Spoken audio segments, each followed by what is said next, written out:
이 하나님의 말씀이 기록되어 있는 이 성경은 이렇게 한마디로 요약해서 말씀드리면 해방의 역사에 대한 기록이다, 이렇게 한 줄로 이렇게 요약을 할 수 있을 것 같아요. 인간들이 살고 있는 세상에 많은 문제들이 있죠.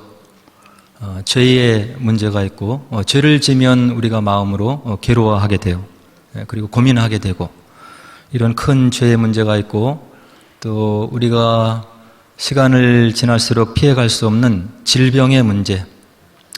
안 아프면 좋겠는데 언제 어떻게 찾아올 줄 모르는 그런 질병으로 인해서 우리가 마음 아파하고 또 고통을 느끼게 되죠.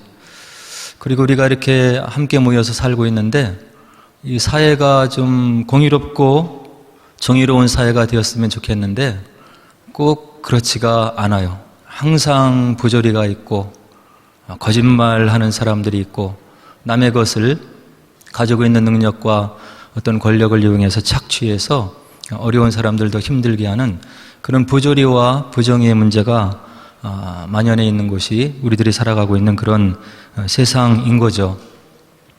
근데 우리 주님께서, 또 하나님께서 보내신 많은 하나님의 백성들을 통해서, 사람들을 통해서 하나님께서 이 모든 죄와 질병과 부조리와 부정의, 이런 문제를 어떻게 고쳐나가시는지를 소상하게 기록해 놓은 것이 바로 우리의 성경의 역사, 그리고 하나님의 일하심의 역사에 대한 내용이다, 이렇게 우리가 볼 수가 있을 것 같아요. 그리고 이제 이스라엘 백성들에게 있어서 가장 중요한 하나님의 역사, 그런 사건, 해방의 역사, 회복의 역사 사건은 지난 시간에도 말씀드렸듯이 출애굽 사건이죠. 그래서 이스라엘 백성들이 어떻게 하나님의 백성으로, 또 하나님을 섬기는 민족으로, 나라로 이렇게 세움을 받았는지, 그 정신, 근간을 이루는 것이 이제 출애굽 역사다, 이렇게 볼 수가 있어요.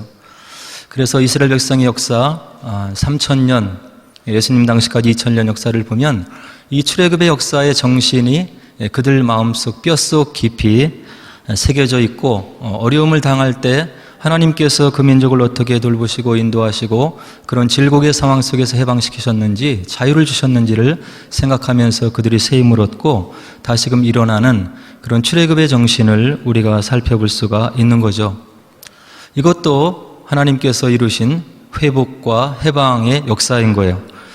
지난 시간에 우리가 느헤미야 역사를 살펴보면서 바벨론에서 다시금 돌아오는 그런 역사가 다름이 아니라 바로 제2의 출애굽과 같은 역사로 그 귀한 동포들이, 이스라엘 백성들이 생각을 하고 하나님 앞에 온 마음과 정성을 들여서 성전을 올려드리고, 지어서 올려드리고, 그리고 예루살렘을 회복하고 예루살렘을 둘러싸고 있는 성벽을 건축해서 하나님께 올려드렸다 하는 것을 지난 시간에 이렇게 나누게 된 거죠.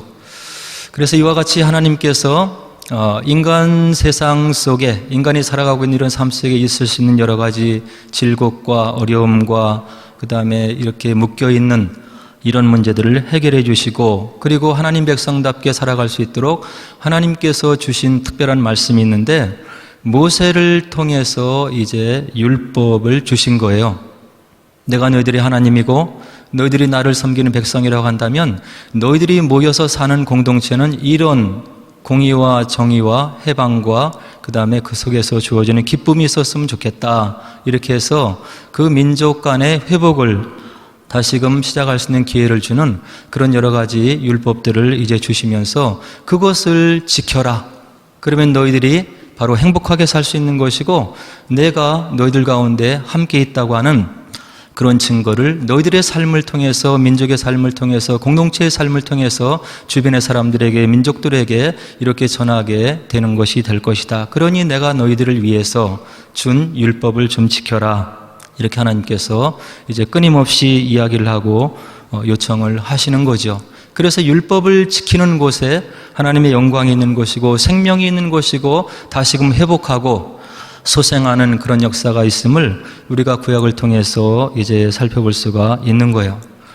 그 중에서, 여러 율법 중에서 우리가 오경을 보면 안식년과 희년의 율법이 바로 주어지고 있는데요. 이것도 회복과 해방과 자유의 역사를 하나님께서 이렇게 이야기를 하신 거죠. 너희들이 살아가다 보면 너희 공동체 속에 여러 가지 원인으로 인해서 가난하게 되는 사람들이 있을 것이다. 재난으로 인해서, 기근으로 인해서 있는 사람이 더 부해지고 가난한 사람들이 더 가난해지고, 그래서 사회적인 불평등이 일어났을 때 너희 공동체 속에서 이와 같은 일을 해서 다시금 기회를 주고 하나님의 공의와 정의를 회복시켰으면 좋겠다 하고 주신 특별한 법이 안식년법과 이제 희년법이 되는 거예요. 그래서 그것을 살펴보면 어떤 이야기를 하나님께서 이야기를 하냐면, 너희 형제들에게 그들이 가난해서 어떤 빚을 빌렸으면 바로 6년이 지난 다음에 7년이 되면 좀 빚을 탕감해 줘라. 빚으로 인해서 허리가 구부러지고 사람다운 삶을 살지 못하는 형제들에게 억압하지 말고 이자를 더 받아서 착취하지 말고 그런 빚을 탕감해 줌으로 인해서 너희 공동체에 다시 한번 소생과 회복과 시작할 수 있는 그런 기회를 주도록 하라. 이렇게 하나님께서 요청을 하시는 거죠. 그래서 가난해지다 보면 또 몸을 팔고 자식을 팔고 본인 자신도 나중에 노예가 될 수 있는데 6년을 노예로 섬겼으면 7년째 되는 해에 그 노예를 해방해 주라. 그리고 희년법에 가면 어떤 사람이 전답을 다 이뤘으면 50년째 되는 날은 희년을 선포하고 모든 권리를 회복할 수 있는 그런 사회를 너희들이 좀 만들었으면 좋겠다. 이렇게 해서 노예였던 이스라엘 백성을 하나님의 능력으로 구출해 내시고, 너희들이 이전에 애굽에서 노예였던 신분, 그런 신분이었음을 기억하고 너희 공동체 속에 상위 고하가 없고 서로 간에 돕고 인정하고 형제로 살아갈 수 있는 그런 믿음의 공동체를 너희들이 좀 만들어 나갔으면 좋겠다. 이런 큰 뜻을 가지고 하나님께서 안식년법과 희년법을 이스라엘 백성들에게 이제 모세를 통해서 주신 거예요. 근데 이스라엘 역사를 찾아보면 이 율법을 지키려고 노력했지만 결국에는 하나님의 뜻을 지켜드리지 않는 것을 볼 수가 있어요. 부채를 탕감해 주자니 손해보는 것 같고, 노예를 해방하자니 일손을 잃어버리는 것 같고, 내가 물질적으로 손해를 보는 것 같고, 이제 50년이 되어서 내가 가지고 왔던 모든 토지와 재산을 원주인에게 돌려주려고 하니 아까운 마음이 들어서 그들이 하나님의 율법을 그들의 삶 속에서 시행해드리지 못하는 이스라엘 백성들의 역사를 우리가 구약을 통해서 확인할 수가 있는 거예요. 그들이 잊어버린 것은 무엇이냐면 그들의 근본이 종된 신분이었음을 잊어버린 거예요. 애굽에서 종된 신분이 되어서 벽돌을 굽고 애굽 사람들이 주는 그런 음식물을 먹고 그들이 비천한 삶을 살았는데, 하나님께서 찾아오셔서 해방을 주시고, 그리고 전능하신 하나님께서 그들에게 하나님이 되어주셔서 은혜를 베풀어 주셔서 가나안 땅, 약속의 땅을 허락하시고 그들에게 젖과 꿀이 흐르는 땅을 허락하셨다는 것을 잊어버리고, 그들의 원래의 신분을 잊어버리고 그들의 마음이 높아지고 교만해졌던 거죠. 그래서 하나님의 율법이 철저하게 질밟히게 되는 거예요. 이것이 구약의 역사가 되는 거죠.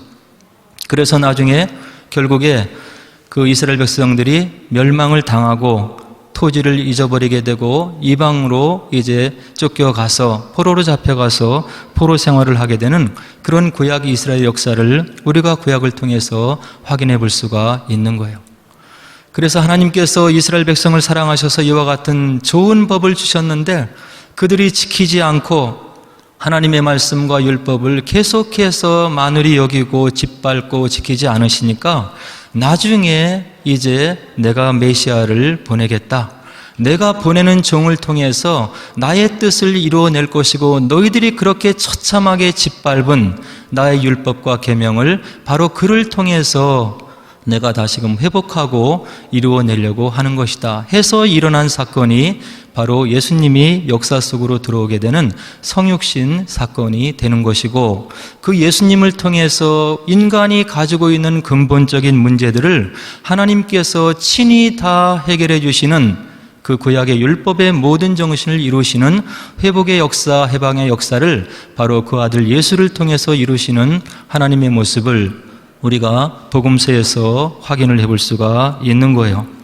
그래서 예수님을 통해서 이 땅에 진정한 해방과 자유와 하나님의 공의와 정의가 회복되게 되는데, 그것이 바로 우리의 질병으로부터, 죄로부터, 그리고 여러 가지 억눌림으로부터 온전하게 해방을 주시는 진정한 해방인 제3의 출애굽 사건을 우리 주님을 통해서 우리 하나님께서 친히 이루어 나가시게 되는 거죠.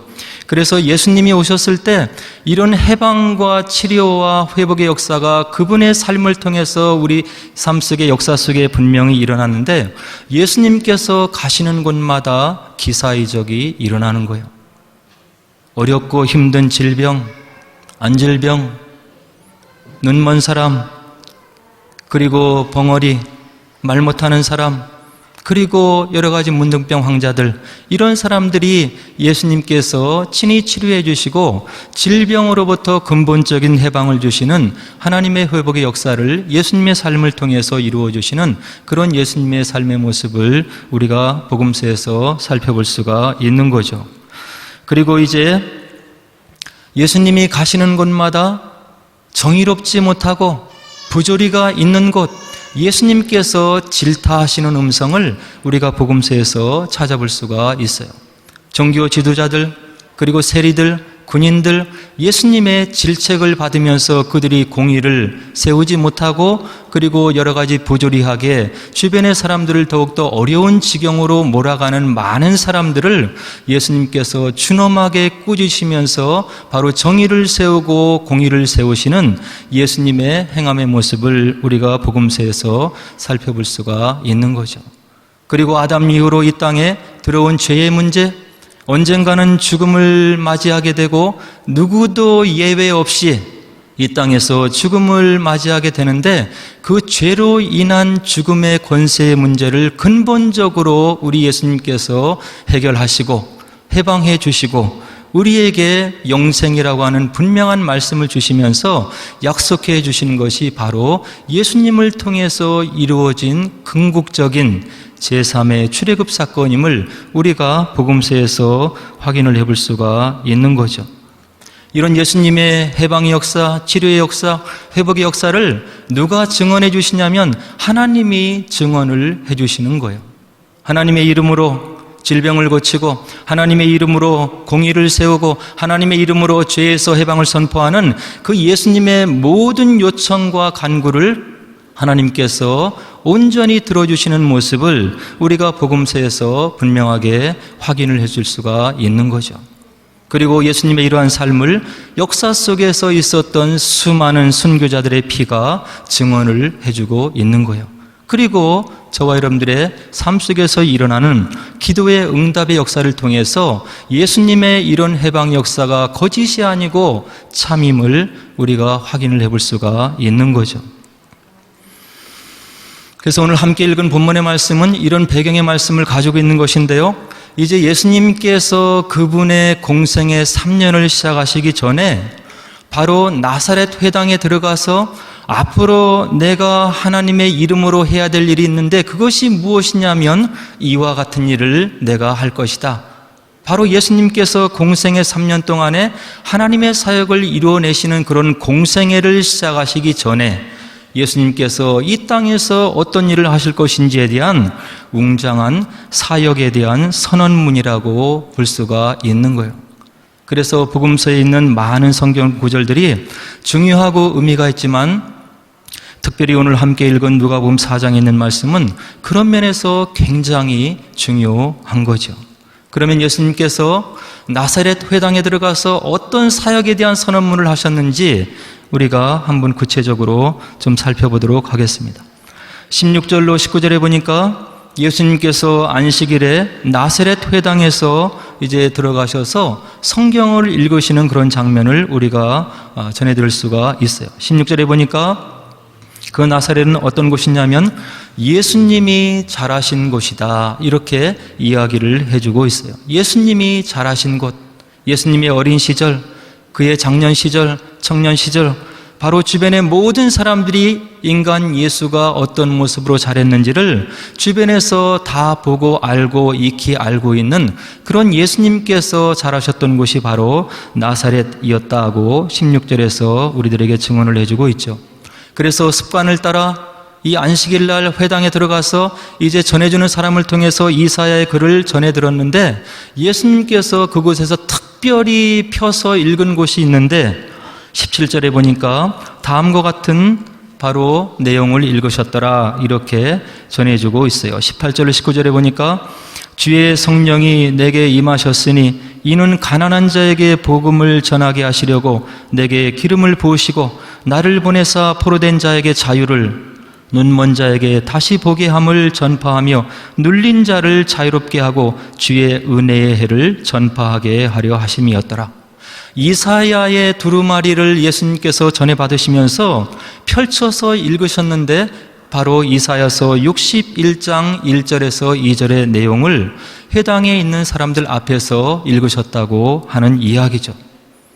앞으로 내가 하나님의 아들로서 하나님께서 예전 가운데 보냄을 받은 메시아로서 이 땅에 있는 동안의 사역을 감당할 것인데, 내가 감당하는 사역의 내용이 이런 것이 될 것이다 하고 예수님께서 회당에 있는 많은 사람들 앞에서 읽으셨다고 하는 이야기예요. 이사야서 61장 1절로 2절을 우리가 신학적으로 보면 이것은 아까도 제가 말씀드렸던 구약에 있는 모세 율법 가운데 있는 그 안식년법과 희년법을 구체적으로 다시 한번 풀어서 바로 적용해서 기록해 놓은 것이 바로 이사야서 61장 1절과 2절의 내용이 되는 거예요. 내가 택한 백성, 나로 인해서 구원받은 백성들이 모여 사는 그런 공동체가 이런 평등과 정의와 공의가 넘쳐나는, 누구나 상하가 없이 서로 존중받고 하나님을 경배하고 예비하는 그런 공동체가 되기를 내가 원했는데, 그것을 너희들이 지키지 않으니까 내가 보내는 메시아를 통해서 이런 일이 있을 것인데, 그 안식년과 희년법 정신이 되는 바로 포로된 자에게 자유를 주고 눈먼 자에게 다시 보게 함을 전파하며 눌린 자를 자유롭게 하고 주의 은혜의 해를 전파하게 하는 그런 메시아가 나의 이름으로 오게 될 것이다 하는 것을 이사야 선지자가 예수님 나시기 전 700년 전에 오실 메시아의 사역에 대해서 기록을 해놨다고 하는 이야기죠. 그것을 예수님께서 나사렛 회당에 들어가셔서 유독 이사야서 61장 1절로 2절을 읽으시면서 그것이 앞으로 감당하게 될 자신의 사역의 어떤 선언문이 된다고 하는 것을 나사렛 회당에서 지금 선포를 하시고 계시는 거예요. 이와 같은 구절을 읽으니까 회당에 있는 사람들이 눈이 휘둥그레졌어요. 20절에 보니까 책을 덮어 그 맡은 자에게 주시고 앉으시니 회당에 있는 자들이 다 주목하여 보더라. 이 사람이 내가 알고 있는 예수인데, 내 목전에서 자란 그런 인간 예수인데 어찌 메시아에 대해서 얘기를 해놓은 이런 구절을 읽는단 말인가? 그런 의구심이 회당에 모여있는 사람들에게 있었던 거죠. 의아하면서 놀라움에 쌓여있으면서 다 주목하여 보더라. 21절에 보니까 그런 사람들을 향해서 예수님께서 얘기하시는데, 이에 예수께서 그들에게 말씀하시되 이 글이 오늘 너희 귀에 응하였느니라. 더더욱 나사렛 회당에 모인 사람들이 놀라울 뿐인 거예요. 내가 알고 있는 인간 예수, 그의 어린 시절을 알고 있고 그의 삶을 우리가 알고 있고, 그런 사람이 어떻게 메시아가 선포할 수 있는 이 구절을 읽었으며 그것을 감히 인간 예수가 어떻게 우리 귀에 응하였다고 지금 선포를 할 수 있겠는가? 그렇게 회당에 모인 사람들이 생각을 하고 있는 거죠. 회당에 있는 사람들은 그러한 생각을 가지고 있었지만, 우리가 예수님의 생애를 보면서 여러 가지 복음서를 살펴보면 예수님께서는 본인이 어떠한 신분으로 이곳에 이 땅에 오셨는지를 분명히 아시고 이 땅의 삶을 사셨다고 하는 것을 우리가 복음서를 통해서 알 수가 있는 거예요. 얼마 전에 살펴봤던 12살의 그런 나이에 예루살렘 성전에서 이루어졌던 일들, 내가 아버지 집에 있어야 될 줄을 알지 못하셨나이까? 그리고 예수님께서 공생의 기간에 사용하셨던 여러 가지 말씀들, 인자는 머리 들 곳이 없도다. 사람이 아들로서의 인자가 아니라 그 인자는 다니엘서 7장 14절에 나와 있는 바로 메시아의 칭호를 나타내는 인자, 그 칭호를 예수님께서 친히 당신에게 적용하시면서 너희들에게 바로 보냄을 약속했던 그런 앞으로 오실 인자가 바로 나임을 예수님께서 본인에게 적용해서 이야기를 하면서 이 땅에서 많은 기사회적을 행하시는 예수님의 분명한 자기의식을 우리가 복음서에서 알 수가 있는 거예요.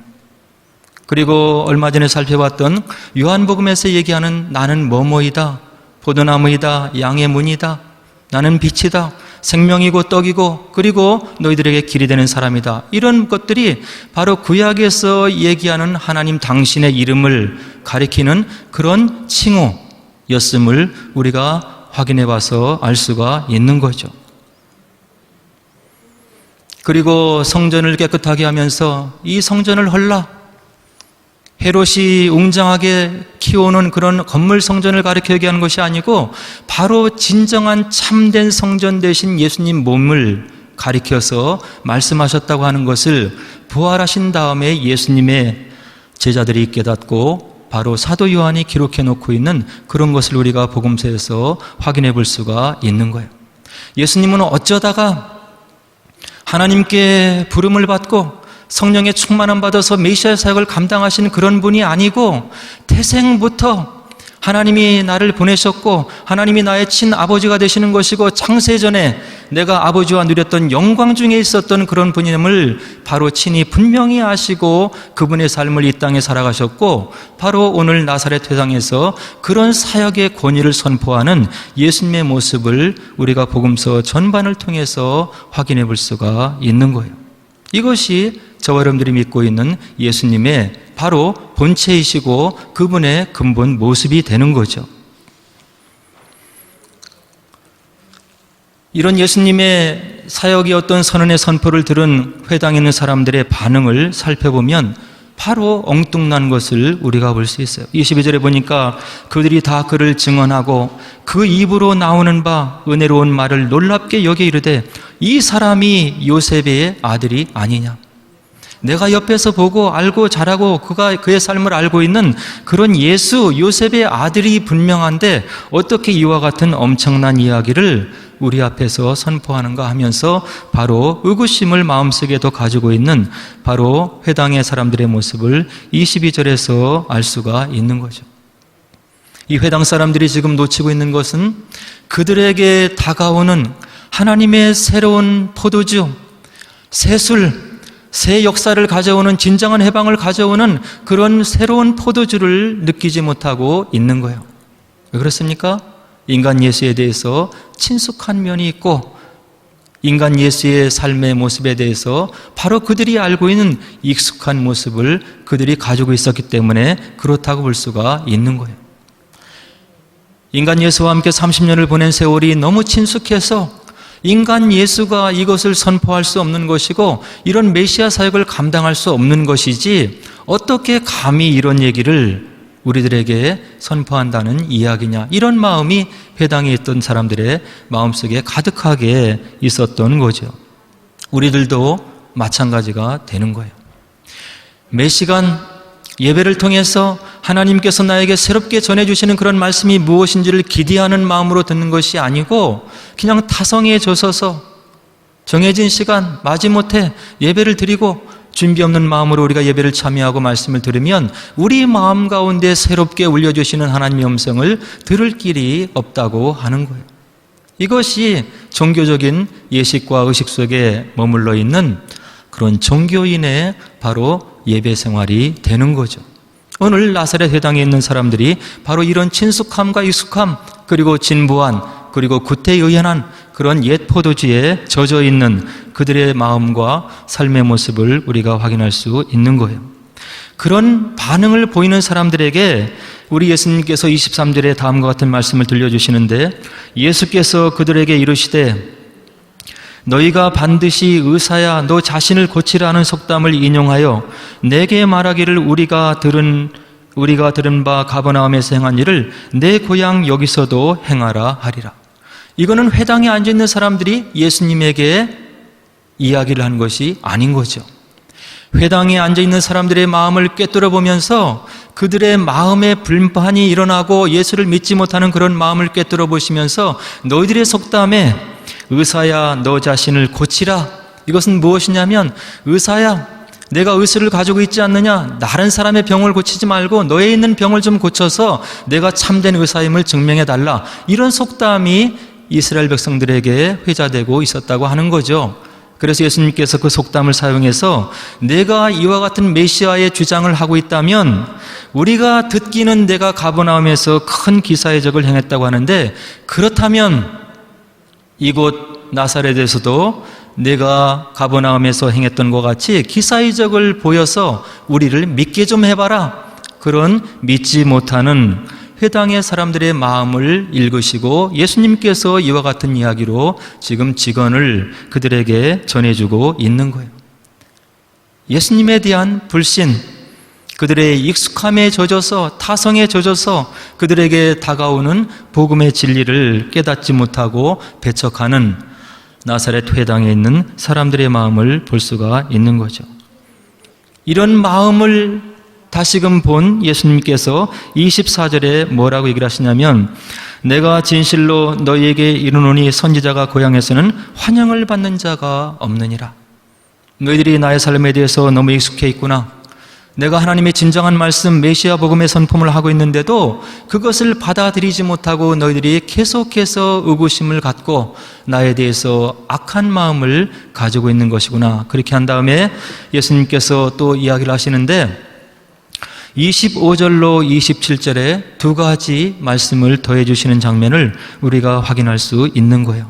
어떤 얘기를 하시냐면 시돈 땅에 있는 사렙다 과부의 이야기, 그리고 스리아 나만 장군의 이야기를 하시는 거예요. 믿지 못하는 그들, 예수님을 마음속 깊이에서 배척하는 그들을 그 무리를 향해서 바로 사렙다 과부의 이야기를 들려주고 스리아 나만 장군의 이야기를 듣는 거죠. 엘리야 때 기근이 들었을 때 많은 사람들이 선지자를 영접하지 못했다. 이방 여인이었던 사렙다 과부가 선지자를 영접했고 그가 기근을 벗어날 수 있었다. 많은 문둥병 환자가 있었는데 이스라엘에도 있었는데 오로지 엘리사를 통해서 치료받은 사람이 나아만의 수리아의 장군, 이방 나라의 장군이었던 바로 나만이었다. 이런 얘기를 나사렛 회당 무리들에게 전해주시는 거예요. 이것은 무엇이냐면 너희들이 내가 전하는 메시아 복음을 받아들이지 않는다? 그렇다고 한다면 엘리야 시대 때, 엘리사 시대 때 치료받지 못하고 그 다음에 기근을 벗어나지 못했던, 이적을 체험하지 못했던 그런 사람들, 택한 백성들을 떠나서 그 은혜와 복음, 하나님의 사랑이 이방 사람들에게 전해지는 것을 너희들이 알고 있지 않느냐? 너희들이 하나님의 은혜 가운데 정한 경륜 가운데 선포되는 이 메시아 메시지를 받아들이지 않고 나를 마음속에서부터 거부한다면 너희들을 향해서 선포된 이 복음의 메시지, 해방의 메시지, 자유의 메시지가 이방으로 향할 것이다 하는 그런 암시가 이런 예수님의 마음속에, 말씀 속에 지금 들어져 있는 거죠. 우리의 마음도 마찬가지인 거예요. 하나님께서 말씀의 시간을 통해서, 기도의 시간을 통해서 들려주시는 하나님의 뜻이 있는 거예요.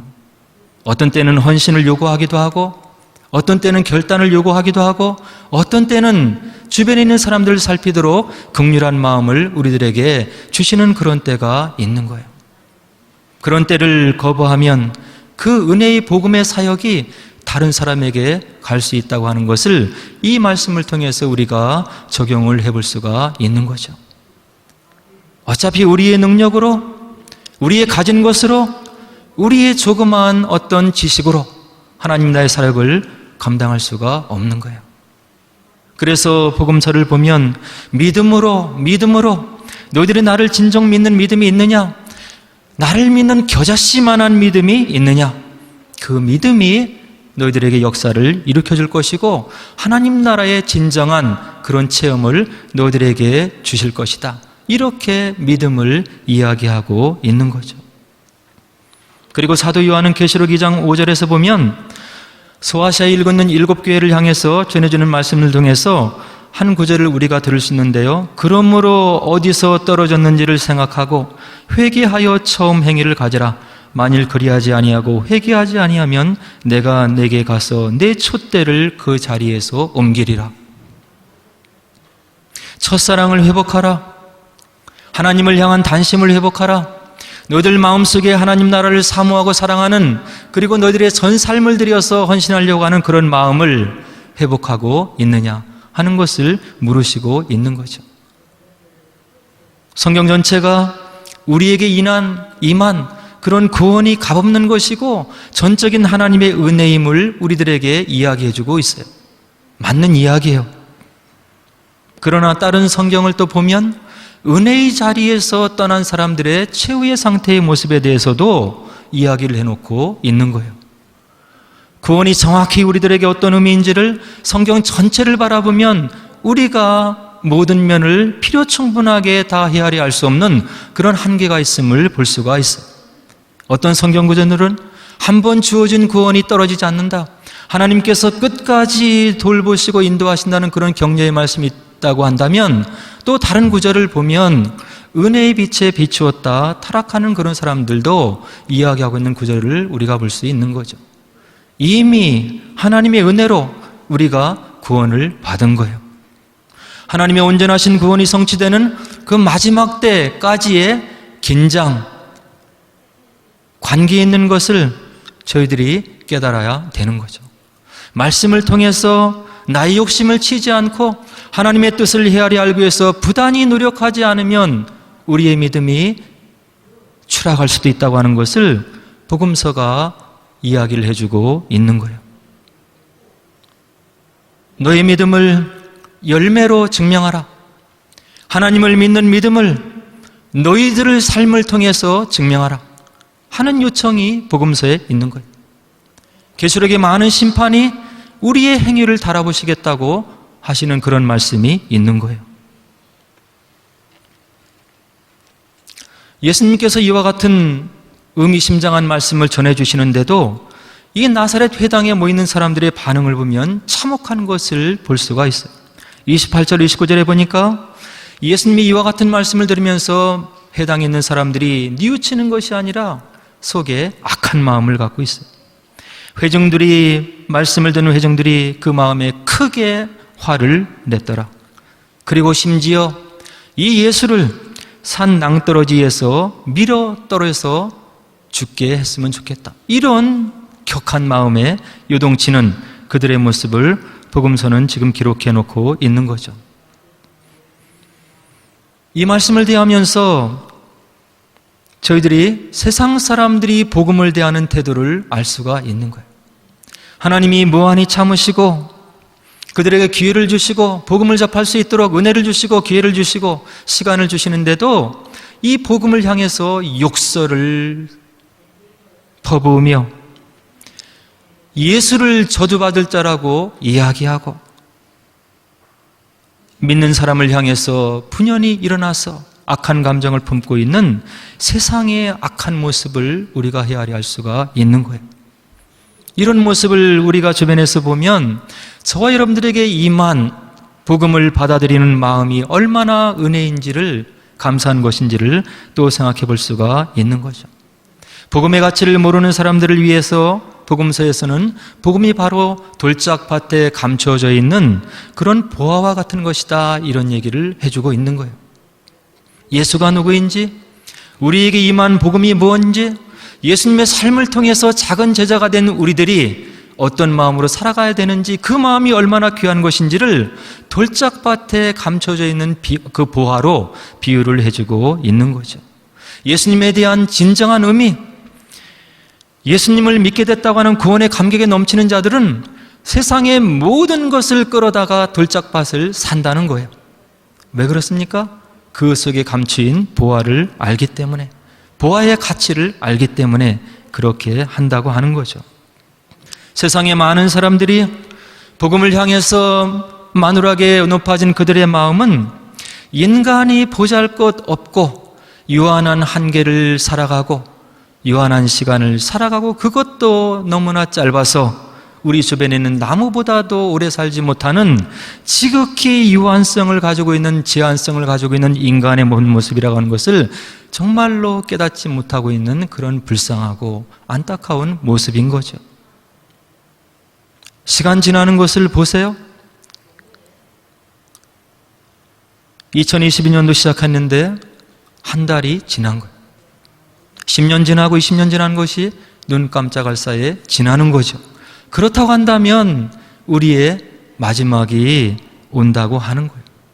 그것을 사람들이 모르고 그리고 마치 100년 이상 살 것인 양 이 땅에서 죄악 속에 살아가는 그들의 모습을 보면 그들에게 임한 복음의 은혜가 얼마나 큰 것인지를 보지 못하는 그런 안타까움이 있는 거죠. 이와 같이 마음속에 크게 화를 내고 예수님을 밀어 떨어뜨리려고 하는 그런 마음을 보이는 사람들을 바로 예수님께서 뒤로 하시고 떠나시는 모습이 30절에 들어있는 거예요. 우리의 사랑의 하나님, 한없이 인내하시고 우리를 참아주시고 기회를 주시고 다시금 돌이켜서 일할 수 있는 믿음으로 자랄 수 있도록 기회를 주시는데 하나님의 인내가 한계에 달하고 경륜 가운데 그 인내의 때가 마감하는 때가 있다고 하는 거죠. 그것을 오늘 30절 예수님의 무리를 떠나시는 모습을 통해서 비유적으로 보여주고 있는 거예요.